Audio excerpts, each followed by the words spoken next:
Hi guys, welcome back to my channel. இன்றைக்கி நம்ம வீட்டில் சிக்கன் தம் பிரியாணி பண்ணியிருக்கேன். வாங்க எப்படி பண்ணியிருக்கேன்னு பார்க்கலாம். ஸ்டவ்வில் ஒரு பாத்திரம் வச்சு 100 ml ஆயில் ஊற்றியிருக்கிறேன். ஹோல் ஸ்பைசஸ் ஆட் பண்ணியிருக்கேன். ஆனியன் ஆட் பண்ணியிருக்கிறேன். கோல்டன் ப்ரௌன் ஆன உடனே 2 tablespoon ginger garlic paste add பண்ணியிருக்கேன். க்ரீன் சில்லி ஆட் பண்ணியிருக்கேன்.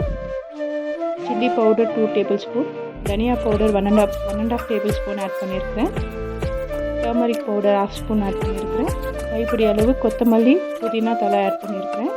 கட் பண்ணி வச்சுருக்கிற டொமேட்டோவும் ஆட் பண்ணிவிட்டு கொஞ்சமாக உப்பு போட்டுட்டு 2 tablespoon தயிரும் ஆட் பண்ணி நல்லா மிக்ஸ் பண்ணி விட்டுடுறேன்.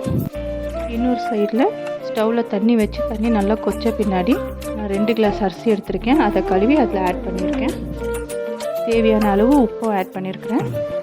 மசாலா கொச்சி வந்ததும் நான் 1 கிளாஸ் தண்ணி ஆட் பண்ணியிருக்கேன். தண்ணி நல்லா கொச்ச உடனே கட் பண்ணி வாஷ் பண்ணி வச்சுருக்கிற சிக்கனையும் ஆட் பண்ணிட்டேன். ஹாஃப் குக்கான ரைஸையும் ஸ்ட்ரெயின் பண்ணிவிட்டு அதையும் இந்த மசாலாவில் ஆட் பண்ணிட்டேன். மூடி போட்டு தம்முக்கு வச்சிடலாம்.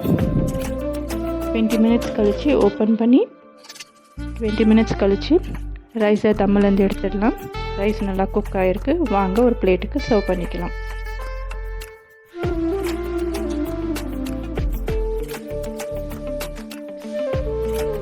Thank you all. நெக்ஸ்ட் வீடியோவில் பார்க்கலாம்.